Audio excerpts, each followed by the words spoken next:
Assalamualaikum warahmatullahi wabarakatuh, and Shalom. Perkenalkan, nama saya Giska Clarita. Saya dari kelas B, Prodi Pendidikan Bahasa Inggris Universitas Sulawesi Barat. So, in this video, I will explain teaching media about ChatGPT.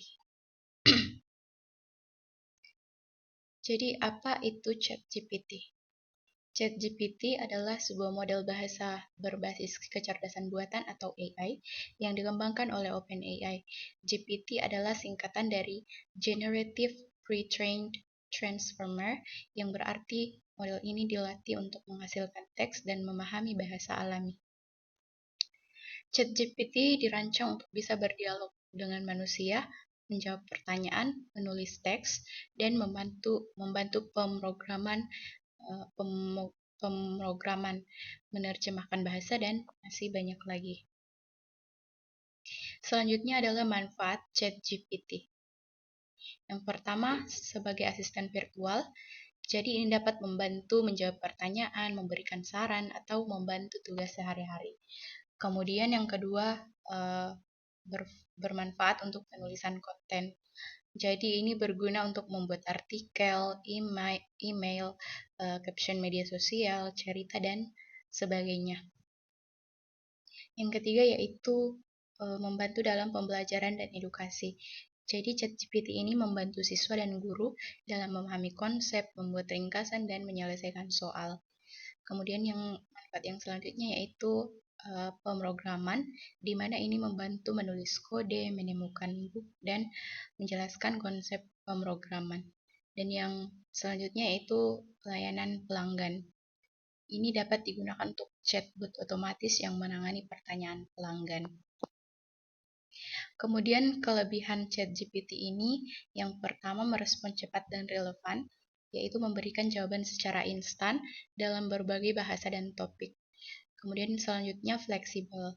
Jadi ini dapat digunakan untuk berbagai kebutuhan seperti edukasi, hiburan, bisnis, dan sebagainya. Kemudian yang ketiga itu selalu aktif. Jadi ChatGPT ini tidak seperti manusia. Jadi ChatGPT ini adalah AI yang bisa bekerja 24 jam per 24/7 atau 24 jam per minggu. Jadi setiap hari tanpa lelah. Kemudian selanjutnya itu multibahasa, di mana ini mampu memahami dan merespon dalam banyak bahasa termasuk bahasa Indonesia, begitupun dengan bahasa Inggris dan bahasa yang lainnya, seperti itu. Kemudian adapun kekurangan dari ChatGPT ini, yang pertama tidak selalu akurat. Jadi bisa memberikan jawaban yang salah atau menyesatkan jika tidak hati-hati. Jadi ketika menggunakan ChatGPT, misalnya kita memberikan pertanyaan, maka ketika ia memberikan jawaban, kita harus memperhatikan atau meneliti jawaban tersebut supaya tidak salah menjawab, seperti itu. Kemudian yang kekurangan yang selanjutnya itu tidak memiliki kesadaran. Jadi ChatGPT ini tidak punya pemahaman atau emosi, hanya mengolah data berdasarkan pola. Kemudian selanjutnya yaitu terbatas pengetahuan real time, di mana versi standar tidak selalu tahu informasi terkini kecuali dihubungkan dengan internet atau web tools. Kemudian selanjutnya yaitu masalah etika dan ketergantungan. Jadi potensi penyalahgunaan atau terlalu bergantung pada AI untuk berpikir dan menulis, seperti itu. Kemudian bagaimana sih cara kerja ChatGPT? Jadi yang pertama yaitu pra-pelatihan atau pre-training. Model GPT dilatih dengan banyak sekali data teks dari internet untuk struktur bahasa, makna kata, dan konteks. Kemudian yang kedua yaitu fine tuning atau penyempurnaan. Jadi setelah pra-pelatihan, model disempurnakan dengan data khusus dan pengawasan manusia agar lebih berguna dan aman. Kemudian selanjutnya yaitu pemrosesan masukan. Ketika pengguna mengetik sesuatu, ChatGPT ini mengubah teks itu menjadi token atau potongan kata yang kemudian dianalisis. Kemudian selanjutnya prediksi teks. Model memprediksi kata atau frasa berikutnya yang paling mungkin muncul berdasarkan konteks. teks. Kemudian yang terakhir yaitu generasi jawaban. Jadi jawaban dibentuk berdasarkan prediksi tersebut dan dikirimkan kembali ke pengguna seperti itu. Jadi kesimpulannya adalah ChatGPT ini merupakan model bahasa AI yang canggih dari OpenAI, mampu berinteraksi layaknya manusia, menjawab pertanyaan, menghasilkan berbagai jenis teks, dan membantu dalam berbagai tugas.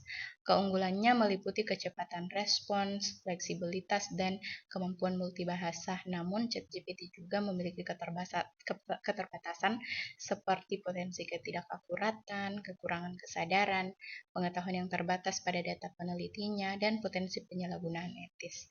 Jadi secara keseluruhan, ChatGPT ini merupakan alat yang bermanfaat namun perlu digunakan dengan bijak dan kritis, menyadari batasan-batasannya. Seperti itu.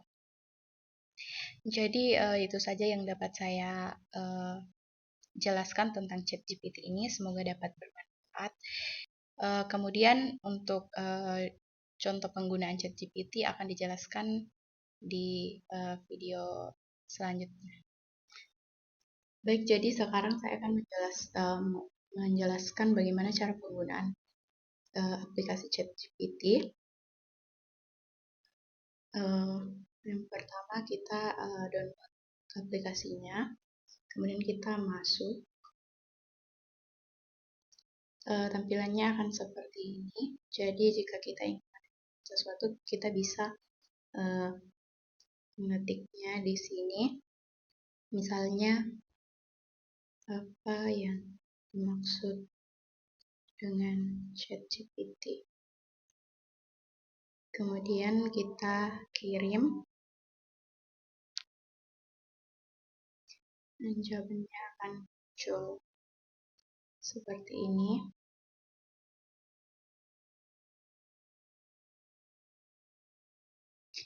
Jadi di sini kita bisa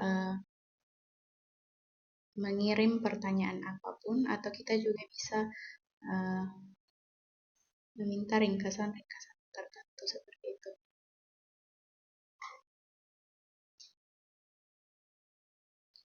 Kemudian ini ChatGPT ini juga bisa dibuka di web.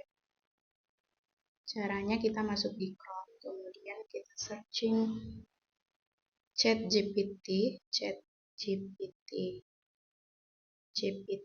web, dan kita cari, kemudian akan muncul seperti ini. Kita pilih ini.